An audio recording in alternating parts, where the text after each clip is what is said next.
I used to believe in keeping my personal and professional lives separate. Work was work. Home was peace. But that all changed the day I realized both were being used to stab me in the back at the same time. My name is Derek. I'm 34 years old, and for the past 6 years I've been grinding my way up at a major tech consulting firm. Think high-pressure clients, constant deliverables, and non-stop competition. I didn't come from money, and I wasn't handed anything. I just outworked everyone around me. My wife, Rachel, on the other hand, always had things a little easier. She came from a middle-class family, had her college paid for, and landed a stable job right out of school. She worked in marketing for a firm that happened to share the same office tower as mine, different company, same building. That part will matter later. For years, we made it work. We weren't perfect, but I thought we were solid. We had the same goals. Save up, buy a home, maybe start a family once our careers were stable enough. At least, that's what I believed. Turns out Rachel had a different idea of partnership. The cracks started to show about 8 months ago. Rachel got weird with her phone. She suddenly needed space after work. She'd stay late for client meetings that I couldn't confirm. And worst of all, she started picking fights over nothing. The kind of fights that were so manufactured they felt rehearsed. I didn't accuse her right away. I wanted to believe it was stress, burnout, anything else. But deep down I knew. One night, she left her phone unlocked on the kitchen counter. She was in the shower. And I did the thing I told myself I'd never do. I looked. I went through her texts. Most were nothing. But then I saw a thread labeled T. Just the letter. That was enough to raise suspicion. I opened it and there it was. Messages. Dozens. Flirting, inside jokes, screenshots of our texts with his commentary. And worse, photos. Not explicit but close. Her in our bed. Him complimenting how good she looked in my shirt. I felt my stomach drop. I wasn't just being cheated on. I was being mocked. I scrolled to the top of the thread to see his full name. Travis Marr. I froze. Travis was a name I recognized. He wasn't just anyone, he was her boss. And worse, he wasn't just her boss. I'd met him at a holiday mixer 2 years ago. He shook my hand like a man who respected me. Like a man who wasn't slowly stealing everything I cared about behind my back. I didn't say anything that night. I didn't storm into the bathroom and confront her. Instead, I screenshotted everything. Every message, every photo, every detail.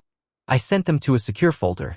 Then I set my phone down, walked to the balcony, and sat in the cold night air until the sun came up. Because what they didn't know, what neither of them had considered, was that the company I worked for had recently acquired hers. And the final paperwork for the merger was sitting in my inbox, waiting for my department to finalize. I wasn't just some middle-tier analyst anymore. I was being fast-tracked for senior leadership. The list of incoming executives from their side included guess who, Travis Marr. And I had the power to decide whether he made it through the transition. That was the night I realized I wasn't going to confront them. I was going to ruin them. I didn't sleep much after that night. My heart wanted revenge immediately, but my head told me to wait. If I moved too soon, they'd just deny it. If I exploded, I'd lose control. And if there's one thing I've learned in business, it's this: control is everything. So I played along. At home, I acted normal. I kissed Rachel goodbye each morning, asked about her day, pretended to forget the strange shifts in her mood. But behind the scenes, I was studying everything. I combed through her calendar, her call logs, even the petty things she left in the trash: receipts, lipstick-stained napkins, a Valentine's card that wasn't signed by me. She was sloppy, comfortable, and that made her predictable. At work, things were changing fast. The merger between our firm and hers was moving ahead, and the joint leadership meeting was scheduled for the following month.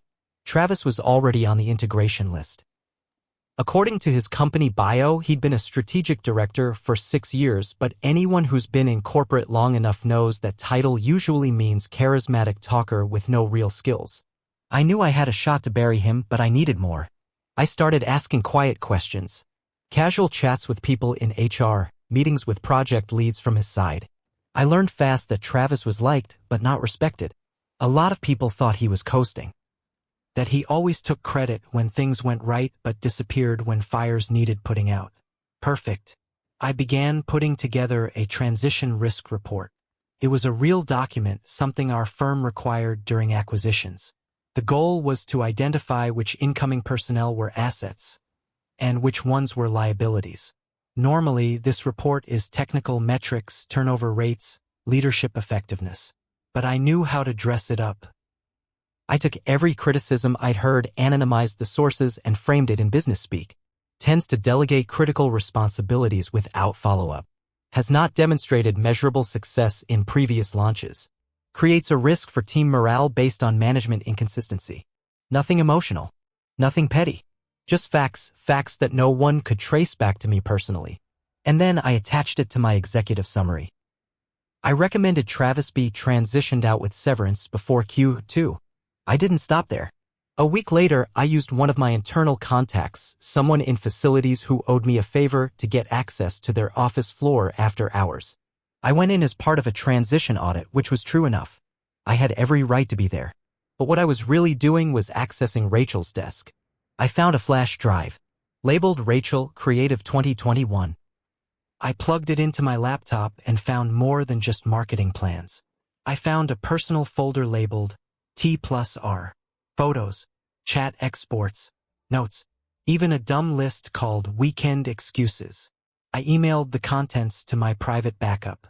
And then I left everything exactly as I found it.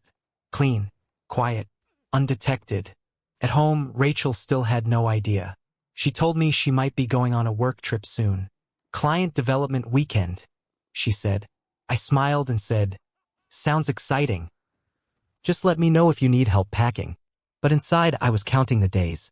Because the leadership summit was just a week away.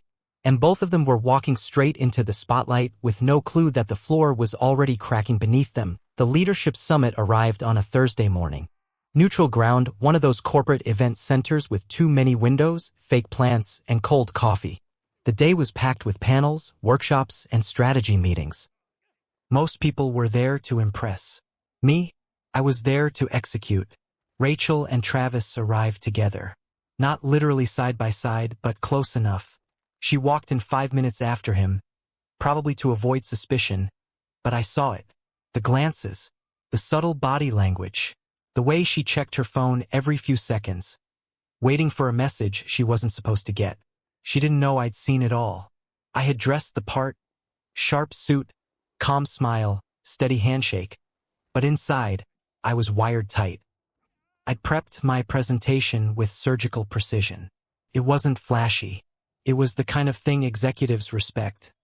Numbers, trend lines, recommendations. But hidden in the second half was the kill shot. A section titled Personnel Redundancy and Cultural Risk Management. Boring on the surface. Devastating underneath. I opened with the usual corporate fluff, but as I transitioned to the risk section, I locked eyes with Travis. He had no idea what was coming. As we move forward, I said, it's critical to ensure our leadership team reflects not only competence, but accountability and long-term value. I clicked to the next slide.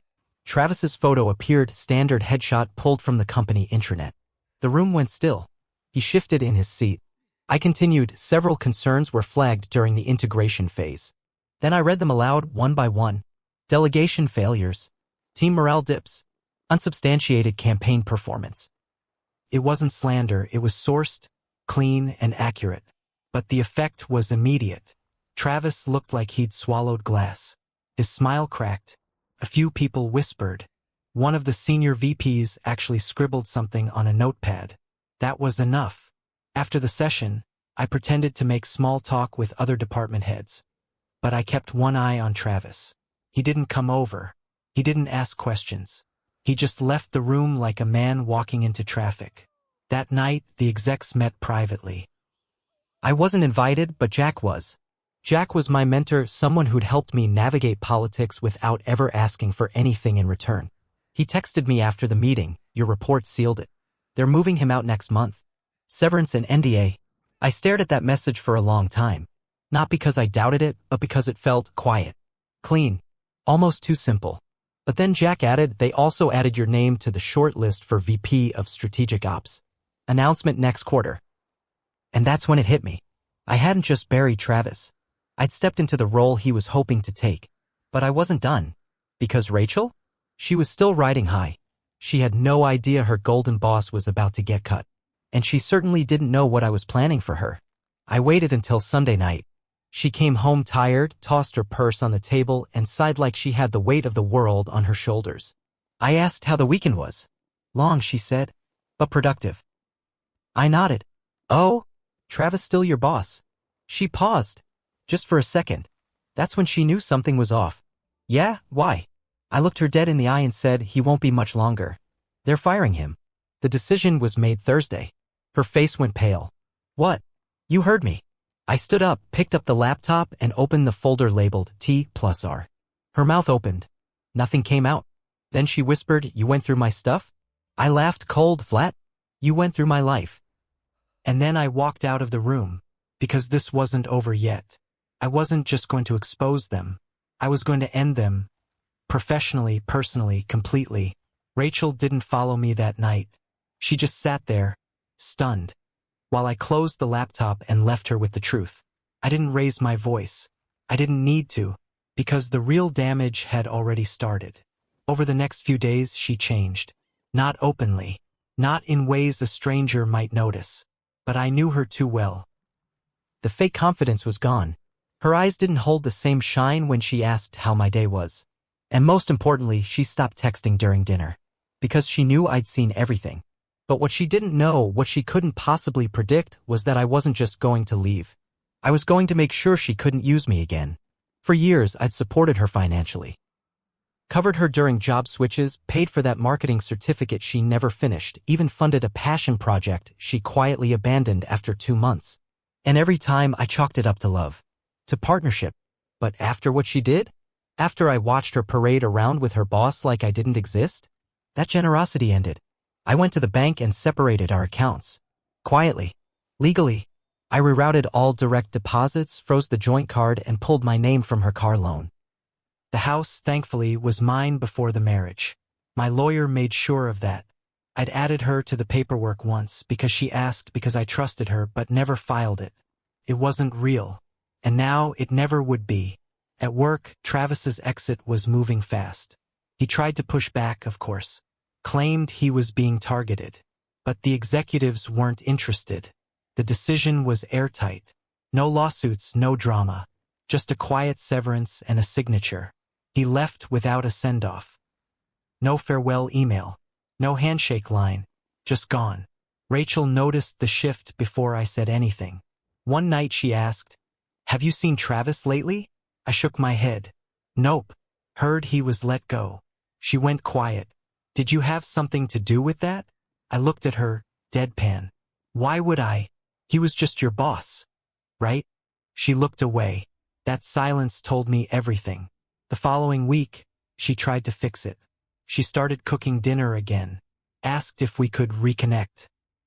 Brought up therapy like the problem was communication and not betrayal. I nodded politely. Said sure. We can talk about that. But inside I was finished. My heart wasn't broken anymore, it was steel. And the next move was divorce. I met with my lawyer the next morning. Laid out everything. The infidelity, the messages, the timeline. In my state, adultery could still impact alimony decisions, and I had proof. We'll file no fault, my lawyer said, but if she tries to go after assets, we've got leverage. Perfect. I went home that night and sat her down. Told her it was over. No yelling. No emotion. Just facts. We're done, Rachel. You can keep your things, but I'm not paying your way anymore. She looked at me like I'd hit her. You're serious? Dead serious. You burned the bridge. I just made sure it fell on your side. She begged. Apologized. Blamed stress, loneliness, even claimed Travis manipulated her. I didn't respond, because I wasn't there to debate. I was there to walk away clean. The next day, she moved out. Said she needed space. I didn't argue. I just changed the locks. Rachel moved in with a friend for the first few weeks, or so she claimed. I didn't care enough to verify. My lawyer had filed the divorce papers, and I was laser-focused on getting through it with zero entanglement. Kept it clean. Professional. No public posts. No nasty voicemails. But that didn't mean Rachel did the same. I started hearing whispers from mutual friends, coworkers, even a cousin I barely talked to. Rachel's saying you were emotionally unavailable. She says you pushed her into that guy's arms.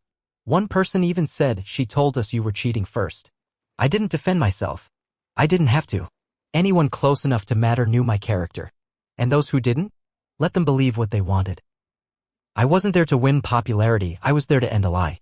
The court date arrived 3 months later. She showed up looking tired. Not broken, but definitely not the woman who used to walk around like the world owed her. She had a new lawyer. Cheap. Aggressive. Probably promised her a payout he couldn't deliver. Her legal team pushed for alimony, claiming she had sacrificed years of growth for the marriage. Claimed she needed support to regain stability. My lawyer pulled out the receipts. Literal ones. Showed her employment records, her income history, and then, without warning, dropped the folder of messages, photos, and timeline. Rachel went pale. Her lawyer asked for recess. Judge granted 5 minutes. They huddled, whispered, and when they came back, the tone had shifted. Completely. We'd like to settle, her lawyer muttered. My attorney leaned in. We're open to it, but there will be no alimony, no claim to the house, and all personal property will remain separated. Agree to that, and we'll be done today. Her lawyer started to protest. Rachel cut him off. Fine. The paperwork was signed that afternoon.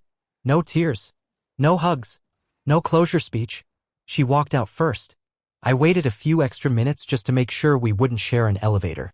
When I got to the parking lot, I saw her sitting in her car, staring out the windshield like she was waiting for something.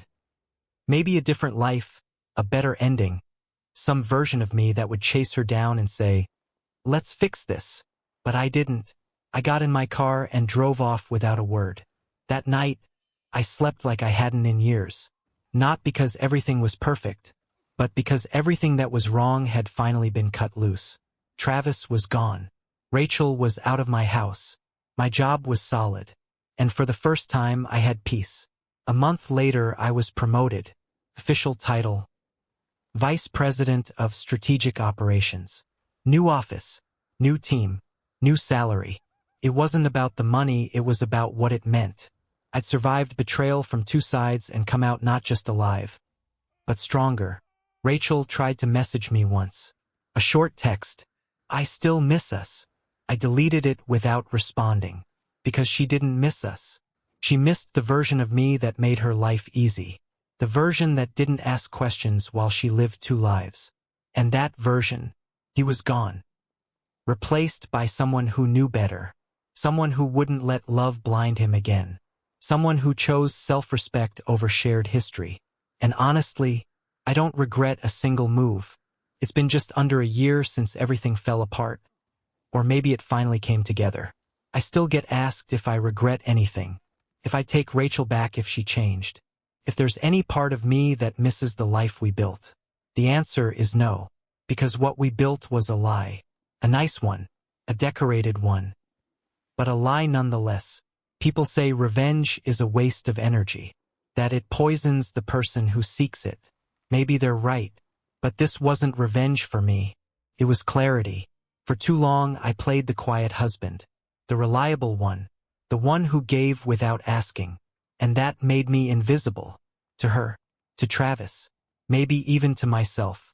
But when I saw what they were doing, how little they valued me, I didn't lash out. I evolved. I became the man they didn't expect. Strategic. Silent. Focused. And I beat them both without ever raising my voice. These days, I live different. I work smarter. I value my time more. I surround myself with people who see me, not just for what I offer but for who I am. The new VP role has opened doors I never imagined. I mentor now. I lead projects that matter. I walk into rooms where people listen. And every once in a while, I pass someone in the hallway. An employee, an intern who looks tired, worn down. Like they're holding something inside they can't say out loud. And I stop. I ask if they're okay. Because I remember what it felt like to be ignored. To be dismissed by people who were supposed to love you. I don't carry bitterness toward Rachel anymore. I carry lessons. I know now that love without loyalty is just convenience. That support without honesty is just dependence. And that some people only stick around as long as it benefits them. I was a stepping stone for her. A placeholder until someone more impressive came along.